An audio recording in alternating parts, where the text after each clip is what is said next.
Oke, selanjutnya ini adalah video tentang pemeriksaan dari nervus 2 atau nervus opticus.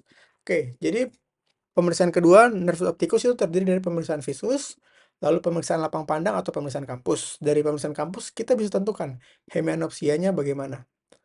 Lalu kita lihat apakah ada gangguan dari penglihatan warna, skotoma, dan lalu ada pemeriksaan skotoma, dan terakhir adalah pemeriksaan funduskopi. Oke, yang pertama kita mulai dari visus. Yang pertama dari visus kita menggunakan Snellen chart. Jadi Snellen chart kita letakkan di jarak dengan jarak 6 meter dari pasien, atau kalau tidak di ruangan terbatas, kita bisa menggunakan kaca. Lalu setelah itu kita evaluasi, minta pasien untuk menutup salah satu mata. Dan di sini semuanya harus ditutup salah satu matanya. Dari Snellen chart maupun sampai yang paling bawah ditutup salah satu matanya, lalu kita periksa apakah pasien bisa membaca sampai baris mana pasien bisa membaca huruf dari Snellen chart. Interpretasinya itu adalah per 6. Kalau angka yang per 6 yang di bagian pembilang penyebut, pada bagian penyebutnya itu adalah jarak yang dilihat pada orang normal. Jadi kalau misalnya pada orang normal itu adalah 66. Pembilangnya 6 dan penyebutnya itu adalah 6.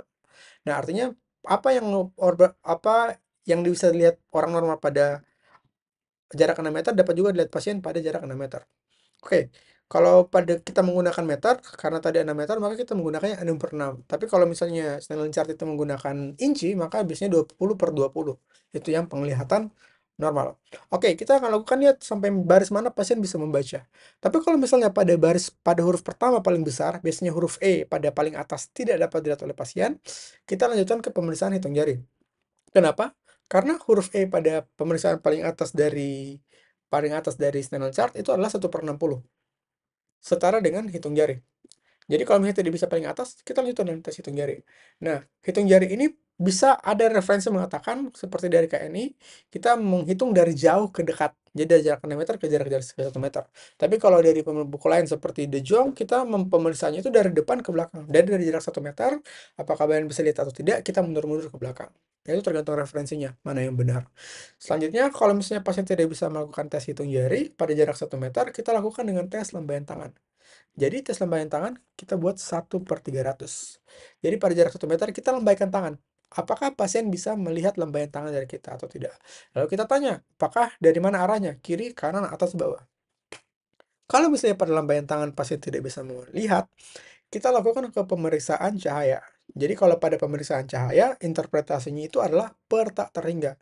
Ya, karena kalau kita melihat cahaya itu anggapannya tak terhingga. Jadi kalau misalnya pasien bisa melihat cahaya, kita tanyakan arahnya dari mana. Jadi kita menyinari mata pasien dari arah atas, bawah, kiri, kanan. Lalu lihat kalau misalnya pasien bisa menentukan dari arah mana cahaya tersebut, maka itu adalah disebut sebagai good projection. Tapi kalau misalnya tidak bisa melihat dan tidak bisa menentukan dari mana arah cahaya, disebut sebagai bad projection. Selanjutnya kalau misalkan pasien tidak bisa juga melihat tidak bisa melihat cahaya, itu disebut sebagai NLP atau no light perception. Itu dari bagian visus. Oke, selanjutnya dari bagian kampus, kita lakukan dengan namanya tes konfrontasi. Nah, interpretasi itu normal atau menyempit di sini. Nah, untuk kampus lapangan pandang kita lakukan dengan tes konfrontasi. Jadi untuk konfrontasi sendiri, kita lakukan dengan cara pasien dan pemeriksa duduk berhadapan 50 cm. Tapi ada juga referensi yang menyebutkan jarak 60 sampai 100 cm. Nah, kita minta pasien untuk melihat mata kita. Kita juga melihat mata pasien, lalu kita tutup pada mata yang tidak diperiksa. Kalau misalnya kita periksa pada mata kiri pasien, kita periksa mata kiri pasien, maka kita menutup mata kiri kita. Jadi pada satu sisi mata. Nah, setelah itu minta pasien tidak melihat ke arah lain, lalu kita melakukan gerakan dari arah lateral ke arah medial, gerakan jari kita. Jadi untuk pemeriksaan tes konfrontasi itu bisa menggunakan beberapa metode. Nah, yang pertama itu ada namanya metode dengan 2 jari. Jadi gerakan 2 jari kecil. Jadi kita digerakkan jari kita dari arah lateral. Apakah pasien dan pemeriksa bisa melihat gerakan jari ini pada waktu yang sama? Kalau misalnya pasien dapat melihat pada saat yang sama, berarti dianggapannya bahwa lapangan pandang pasien dan juga pemeriksa sama. Jadi kita gerakan dari arah medial, dari lateral ke medial, lalu dari medial ke lateral, lalu dari atas, dari bawah. Nah, normalnya itu kita lihat pada interpretasi. eh, Nah, kita lihat pada baris ini interpretasinya. Jadi normalnya itu bisa melihat ke arah nasal sejauh 60 derajat, ke arah superior 60 derajat, ke arah inferior 70-75 derajat, ke arah lateral 100-110 derajat. Nah, apa yang membedakan eh, tingkat derajat dari lapang pandang ini adalah distribusi dari retina.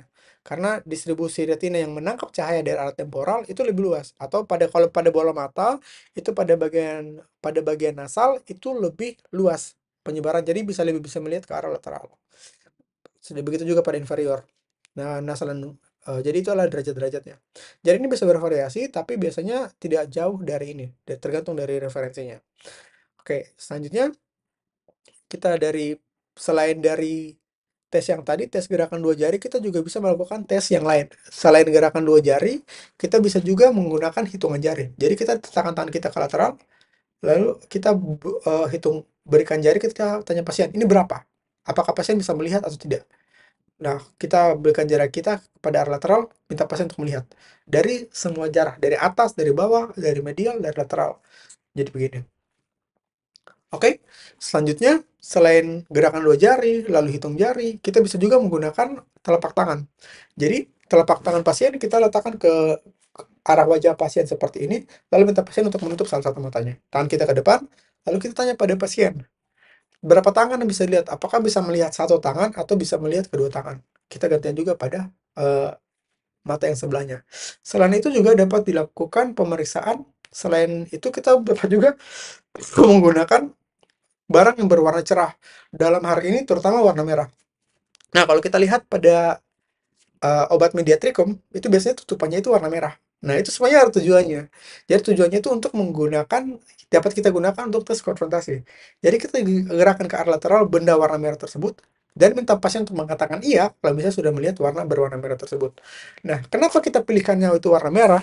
Karena kalau misalnya terjadi lesi neurologis, contohnya pada lesi di retina atau di nervus opticus, maka terutama nervus opticus, maka akan terdapat gangguan penglihatan warna. Dan warna yang pertama kali hilang adalah warna merah. Di mana? Bagian lateral.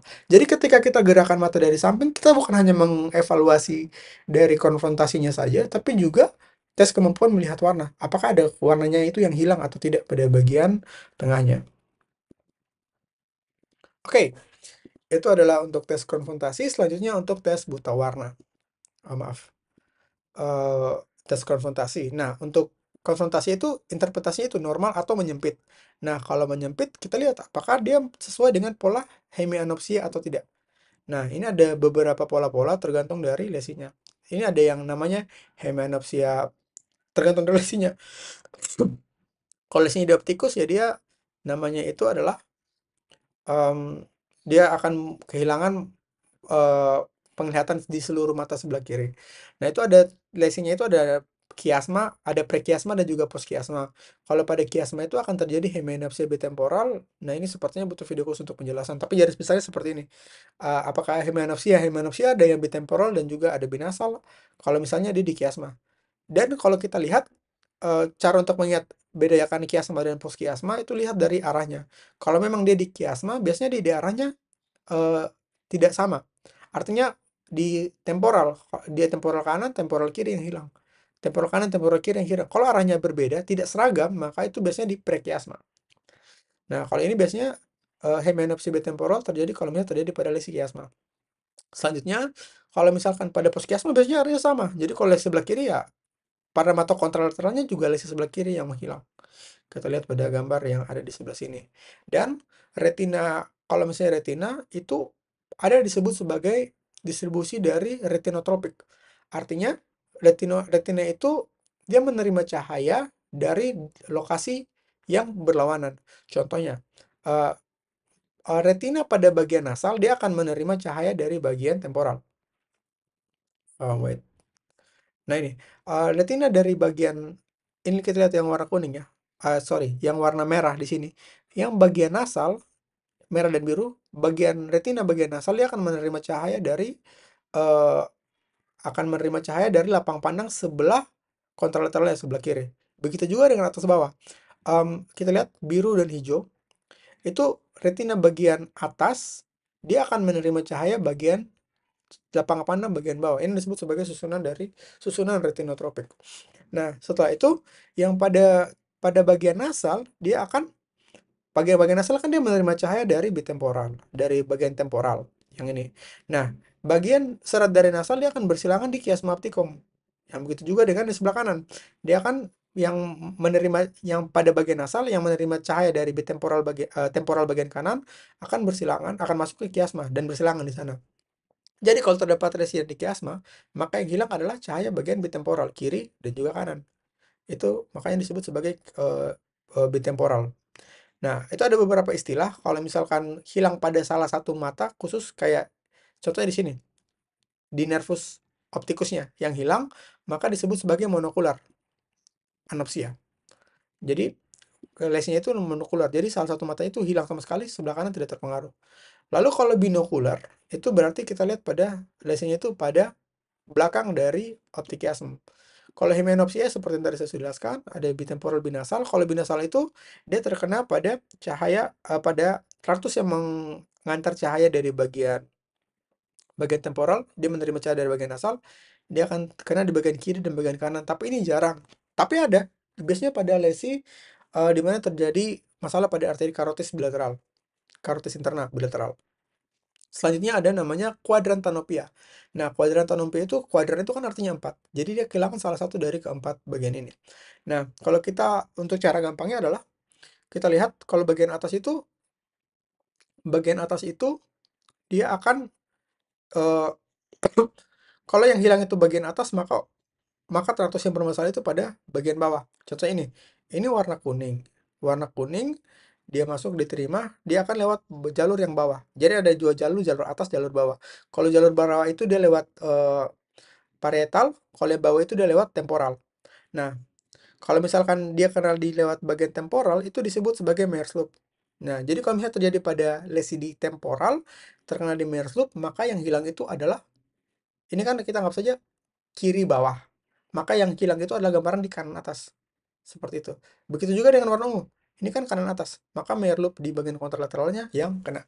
Itu disebut sebagai kuadrantanopia. Begitu juga kalau misalnya lesi dari temporal yang mengenai dari traktus optik radiasio bagian yang melewati bagian temporal, maka cahaya yang hilang bagian bawah karena temporal itu kan di bagian atas. Seperti itu cara menghafal yang cepatnya. Lalu ada istilah lain seperti inkongruen. Inkongruen itu artinya dia tidak simetris kiri kanan.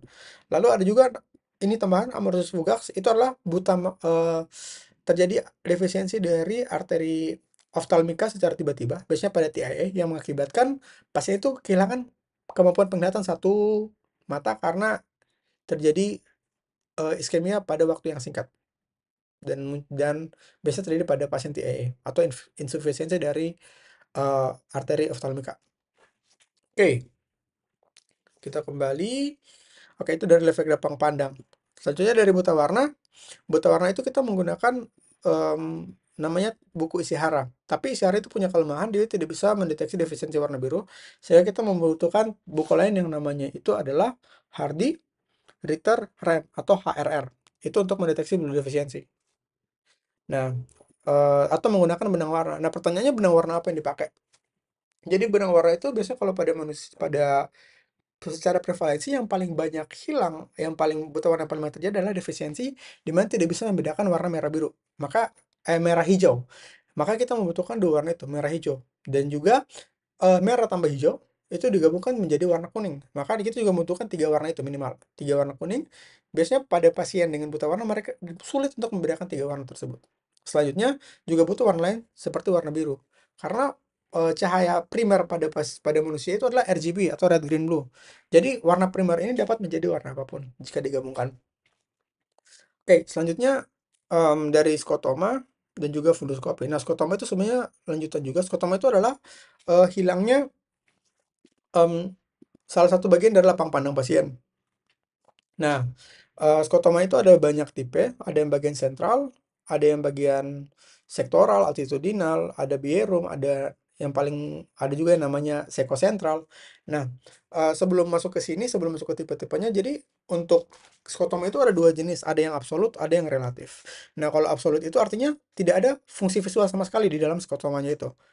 Berarti dia tidak bisa melihat ukuran, tidak bisa melihat ukuran warna, tidak bisa melihat bentuk.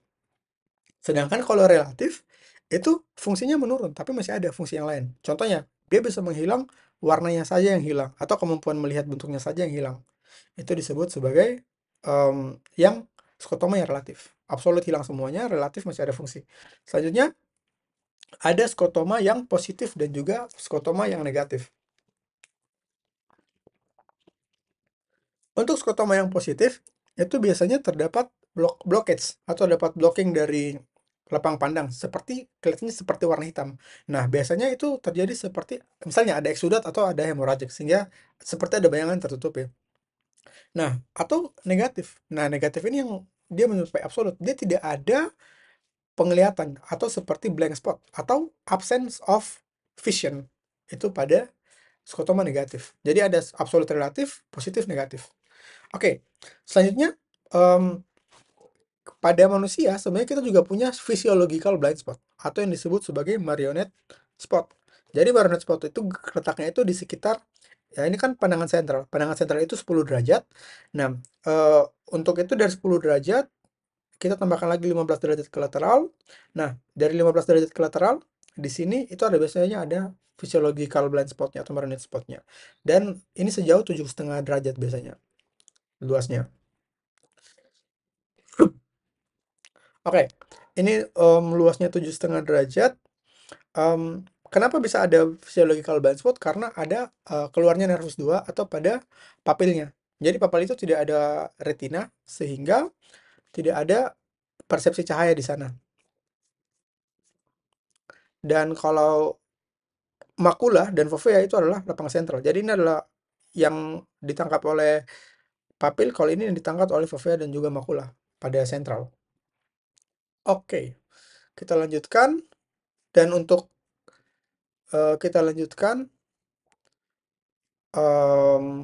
itu dari bagian skotoma tadi kita lanjutkan ke pemeriksaan funduskopi.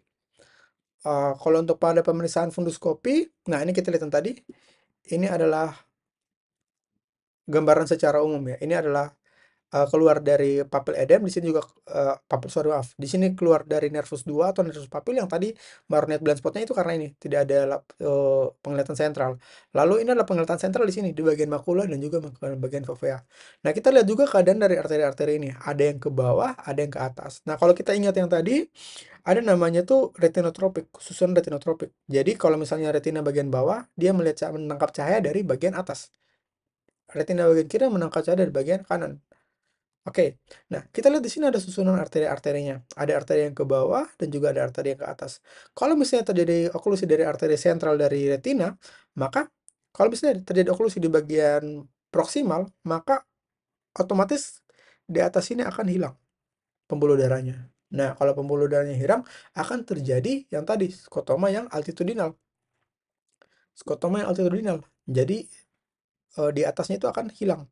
Jadi kalau misalnya arteri bagian bawahnya kena, maka atasnya hilang. Kalau misalnya arteri bagian atas yang terjadi oklusi, maka akan terjadi altitudinal defect yang bagian bawah. Nah, sedangkan kalau misalnya arterinya lebih distal, akan terjadi namanya sectoral defect.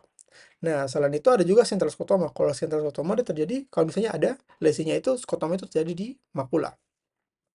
Lalu kalau sekosentral itu dari ini marionette blind spotnya. Dari bagian mana dari physiological blind spot dia meluas ke bagian sentral, itu disebut sebagai sekosentral. Disebut sebagai sekosentral. Nah, ada juga skotoma itu ada banyak lain. Contohnya kalau pada retinitis pigmentosa atau pada di mana atau pada penyakit retina di mana terdapat lesi multiple, maka terjadi juga skotoma yang multiple. Tapi skotoma multiple terlalu kecil sehingga kita membutuhkan pemeriksaan penunjang seperti yang untuk mendeteksi secara kuantitatif dari lapang pandang. Oke, itu adalah pemeriksaan dari nervus 2 dari bagian skotoma. Oke, selanjutnya kita pemeriksaan funduskopi. Jadi kalau pemeriksaan funduskopi itu syaratnya dulu kita pemeriksaan pada ruangnya harus remang dan karena juga kalau misalnya pupilnya tidak adekuat untuk membuka kita perlu menggunakan mediatricum. Mediatricum. Oke, selanjutnya kita lihat yang pertama bagaimana cara melihatnya. Yang kita lihat pertama itu dari pertama dari refleks fundusnya dulu. Jadi refleks fundus kita kalau misalnya kita melihat periksa mata kanan pasien, kita menggunakan mata kiri kita juga. Kalau kita menggunakan mata kanan pasien, mau memeriksa mata kanan pasien, kita menggunakan mata kirinya juga. Jadi pertama kita menggunakan oftalmoskop dari arah lateral, kita melihat kita mencari refleks fundus atau retrofleks. Nah, ketika kita sudah dapat retrofleks, kita maju mendekati matanya pasien. Nah, kalau misalnya kita sudah melihat, sudah gambarnya sudah jelas, kita bisa mengeksplorasi ke arah kiri, ke arah kanan dari keadaan kornea retina dari pasien. Nah, setelah itu yang pertama kita evaluasi adalah dari retrofleks, lalu yang kedua kita evaluasi adalah dari keadaan nervus 2-nya. Kita lihat warnanya, tepinya, bentuknya, pembuluh darahnya bagaimana. Kita lihat tepinya itu berbatas tegas atau tidak. Nah, kalau masih berbatas tegas, kalau ini dia tidak berbatas tegas. Nah, kalau tidak berbatas tegas ya kemungkinan ada papil edem. Selanjutnya kita lihat juga cup dis ratio. Jadi ini kan cupnya. Ini cupnya yang kecil bagian dalam, disnya itu yang bagian luar. Kita lihat perbandingannya itu berapa. Normalnya itu ada yang bilang 50% atau dibandingkan cup dikasih 0,5%, ada juga yang bilang 2/3. Jadi kalau misalnya sudah lebih besar dari itu, atau dengan kata lain cupnya itu hampir sama besar dengan optic nerve-nya, maka itu disebut sebagai papil edem. Nah, seperti ini. Ini disnya besar, eh, disnya itu besar, tapi cupnya itu juga hampir memenuhi seluruh dari disnya, sehingga kita curigai itu sebagai papil edem. Oke, selanjutnya kita evaluasi juga dari pembuluh darah. Nah, pembuluh darah arteri vena. Biasanya kalau ukurannya itu yang besar itu vena. Nah, ini berarti ini adalah vena. Dia cenderung lurus. Kalau arteri dia lebih kecil dan juga lebih berbelok-belok. Oke, seperti itu. Jadi ukurannya itu biasanya 2/3. Kita lihat kalau misalnya sudah lebih besar dari 2/3, ada kemungkinan terjadi peningkatan intraokular atau terjadi bendungan dari vena. Maka rasionya bisa lebih besar lagi. Oke, selanjutnya kita lihat yang terakhir adalah refleks fovea. Oke, itu adalah pemeriksaan dari nervus 2, visus, campus, hymenopsia, warna, skotom, dan juga fundoskopi.